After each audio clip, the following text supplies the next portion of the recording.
Assalamualaikum Sobat Football United.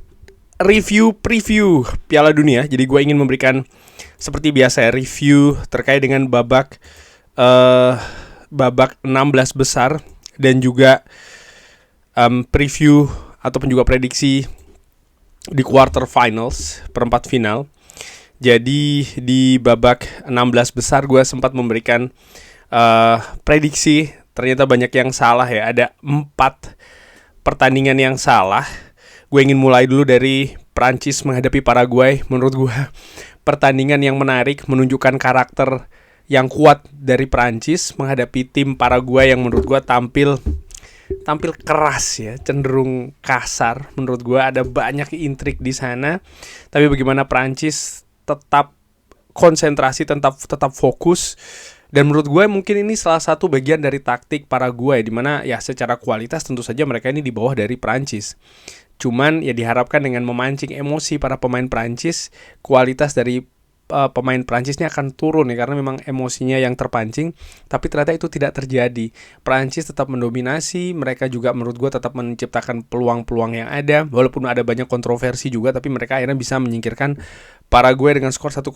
Lalu Kanada menghadapi Maroko. Ya luar biasa menurut gua, Maroko menghentikan tuan rumah Kanada di pertandingan yang dilangsungkan di Houston. Tentu saja ada banyak fans ataupun supporter dari Kanada di sana. Pelatih dari Kanada setelah pertandingan tersebut mengeluhkan ya bagaimana cara bermain Maroko ini lebih banyak bertahan, sementara Kanada bermain lebih terbuka, menyerang. Mungkin dia berharap Maroko pun juga tampil seperti itu, tapi menurut gue ada semacam kayak efektivitas juga dari bagaimana Maroko bermain. Dan ya akhirnya Maroko berhasil menyingkirkan tuan rumah Kanada dengan skor juga cukup telak ya, 3-0, dimana walaupun Kanada menurut gue juga banyak menguasai situasi di atas lapangan, tapi berjalan sampai dengan babak 16 besar menurut gue juga ada semacam kayak tekanan dan juga beban. Sementara Maroko yang kalau dilihat dari beberapa edisi Piala Dunia sebelumnya, mereka punya pengalaman menghadapi tekanan-tekanan seperti itu, dan ya akhirnya mereka bisa memanfaatkannya, bahkan menang dengan skor telak 3-0. Lalu Brazil menghadapi Norwegia. Atau sebelum ke sana, Brazil menghadapi Norwegia dulu ya. Ini kejutan menurut gue. Norwegia berhasil menyingkirkan juara dunia 5 kali Brazil. Menurut gue di pertandingannya sebenarnya cenderung agak sedikit lebih imbang. Tapi bagaimana faktor efisiensi lagi-lagi terutama dari Haaland ya.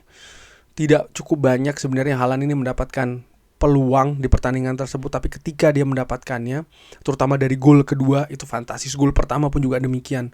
Tertinggal 1-0, Brazil ini berusaha untuk meningkatkan lagi daya serangnya. Dan di pertandingan tersebut Brazil sebenarnya juga kalau dibilang kurang beruntung, gue juga sepakat, karena mereka juga memiliki banyak peluang. Bahkan kiper dari Norwegia tampil heroik menurut gue di pertandingan tersebut, juga memiliki faktor besar di sukses dari Norwegia, karena Brazil juga memiliki banyak peluang. Ya kalau dilihat dari sisi statistik juga di situ bisa terlihat ya bagaimana memang Brazil juga cukup berbahaya dan banyak sekali mereka memiliki peluang. Tapi inilah sepak bola, segalanya bisa terjadi. Mereka baru bisa menciptakan gol di injury time melalui penalti, dan Brazil sendiri sebenarnya sempat mendapatkan penalti. Bruno Guimaraes gagal membuat gol, dan menurut gue itu juga merupakan salah satu faktor penting di pertandingan besar seperti ini, gagal mencetak gol di kesempatan besar dan mencetak gol pertama ya. Menurut gue itu juga merupakan faktor yang penting. Gue ingin juga bergeser ke pertandingan ya Brazil menghadapi Norway, itu pertandingan yang gue salah tebaknya. Meksiko menghadapi Inggris gue juga salah. Luar biasa menurut gue Inggris tampil menghadapi tuan rumah Meksiko di Mexico City. Tuan rumah bermain di ibu kotanya.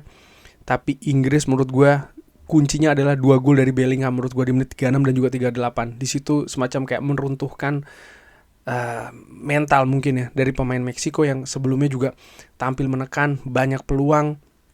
Mereka sempat mengecilkan situasi, ketertinggalan sebelum babak pertama selesai, dan ketika itu terjadi gue pikir oke, di babak kedua mereka punya peluang nih.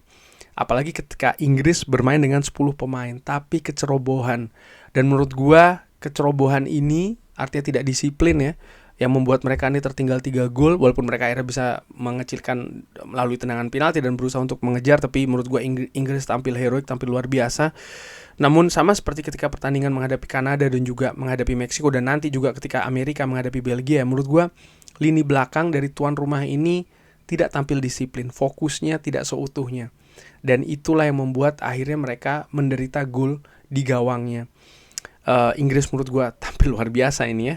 Mereka berhasil menyingkirkan Meksiko, dan ini juga merupakan pertandingan yang gue salah tebak. Portugal menghadapi Spanyol sesuai dengan perkiraan. Sebenarnya pertandingan ini berjalan di babak pertama lebih berimbang menurut gue, walaupun di babak kedua Spanyol nampak lebih meyakinkan. Mereka berusaha untuk mencari solusi. Portugal bertahan dengan sangat rapat.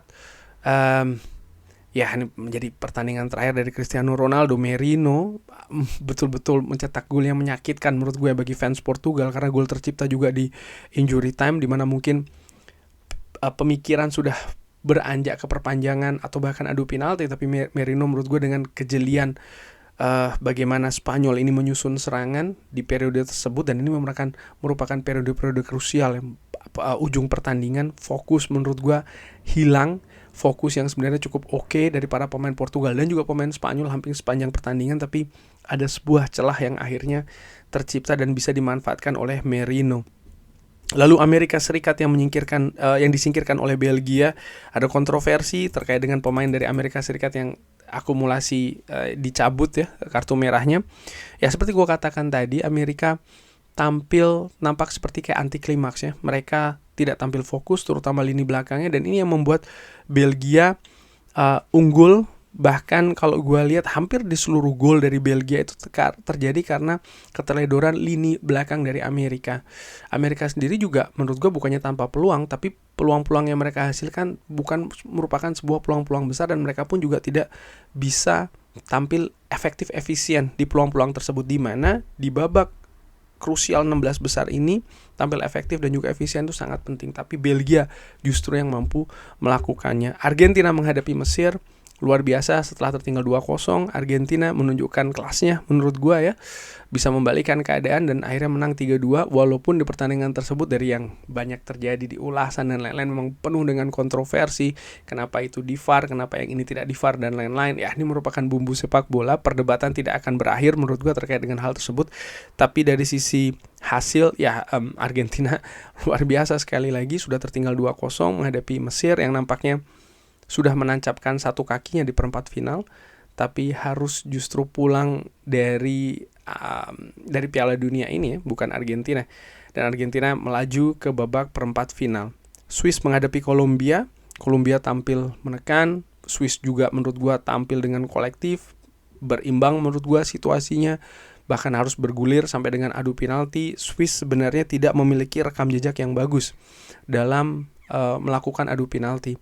Tapi di adu keberuntungan ini, kali ini Swiss lebih beruntung daripada Kolombia. Di pertandingan yang menurut gue, sekali lagi gue lihat pertandingannya, menurut gue ya cenderung berimbang ya. Tapi bukan berarti membosankan, karena kedua tim juga ingin tampil atau memperagakan sepak bola yang menurut gue cukup menyerang. Mereka tidak satu tim bertahan, satu tim yang menyerang, tidak, sama-sama menurut gue. Walaupun dengan kualitas yang kurang oke, terutama di finishing, walaupun ada beberapa peluang yang menarik menurut gue, termasuk juga salah satunya di perpanjangan waktu tersebut ada bola dari sundulan pemain Kolombia membentur Mistar. Kedua kiper menurut gue juga tampil luar biasa di pertandingan tersebut, dan ya Swiss lebih beruntung berhasil melaju ke babak quarter final. Nah sekarang tebak-tebakan nih, prediksi di babak quarter final ya. Setelah menurut gue Prancis mereka akan menghadapi Maroko, dan Maroko yang tadinya menyingkirkan Kanada, gue pikir dia akan menghadapi sebuah tantangan yang besar. Permainan kolektif dari Maroko akan menghadapi kualitas-kualitas yang juga luar biasa dari Prancis yang di periode sebelumnya tampil sebagai runner up ya, Piala Dunia, dan mereka menurut gue tampil sangat konsisten di pergelaran Piala Dunia kali ini, sehingga gue lebih mengunggulkan Prancis. Mungkin Maroko bisa memiliki peluang kalau mereka misalnya mereka bisa unggul duluan atau mereka bisa memaksakan sampai dengan adu penalti. Menurut gue di situ ada peluang Maroko bisa melaju ke semifinal. Tapi secara keseluruhan gue melihat Prancis akan menyingkirkan Maroko. Gue bisa jadi salah ya, sekali lagi ini hanya secara ringan amatiran. Lalu Spanyol menghadapi Belgia. Belgia tampil luar biasa menyingkirkan Amerika. Tuan rumah mereka hajar 4 gol, tapi gue melihat ada inkonsistensi permainan dari Belgia. Walaupun nampaknya saat ini mereka semakin panas ini ya, tapi gue melihat bagaimana Spanyol lebih padu, Spanyol lebih kolektif, dan itu akan menjadi senjata yang menurut gue akan mereka gunakan betul menghadapi Belgia, sehingga gue lebih mengunggulkan Spanyol untuk bisa melaju ke semifinal. Partai lainnya yang akan mempertemukan Inggris dengan Norwegia. Norwegia membuat kejutan menyingkirkan juara 5 kali Brazil, dan Inggris juga menurut gue secara gagah menyingkirkan tuan rumah Meksiko yang belum pernah terkalahkan dan belum pernah kebobolan ya. Sebelum akhirnya takluk di tangan Inggris, gue mengunggulkan Inggris yang lebih punya peluang untuk maju ke semifinal. Gue menilai secara kolektif dan juga kualitas mereka lebih merata. Dan ya nampaknya Norwegia akan menghadapi ujian betul ini, menghadapi Inggris, tapi gue lebih mengunggulkan Inggris yang melaju. Lalu Argentina menghadapi Swiss. Swiss tampil heroik menurut gue untuk pertama kalinya dalam berapa tahun ini. Mereka akhirnya bisa maju ke quarter final, tapi yang mereka hadapi adalah tim dengan bertabur kualitas juara bertahan Piala Dunia Argentina. Mereka menunjukkan bukan hanya kualitas yang bagus, tapi juga karakter yang kuat ya, di pertandingan menghadapi Cape Verde, di pertandingan menghadapi Mesir. Dan yang gue khawatirkan adalah Swiss akan mencapai klimaksnya nih ketika menghadapi Argentina. Artinya mereka mencapai titik tertinggi, dan ini akan menjadi ujian selanjutnya. Mampukah mereka naik ke tahap yang lebih tinggi lagi? Gua ragukan sebenarnya mentalitas dan juga karakter dari para pemain Swiss siap untuk itu. Tapi kalau Swiss bisa mengajak Argentina maju misalnya sampai dengan ke adu penalti, mungkin peluangnya akan lebih besar ya untuk bisa Swiss lolos. Tapi gue lebih mengunggulkan Argentina nih untuk bisa melaju ke semifinal. Kurang lebih seperti itu. Bagaimana menurut Sobat Football United? Ada pendapat lain seperti biasa? Silahkan drop di kolom komen. Terima kasih sudah menyaksikan. Jangan lupa like, sholat, dan juga subscribe. Wassalamualaikum warahmatullahi wabarakatuh. Thank you.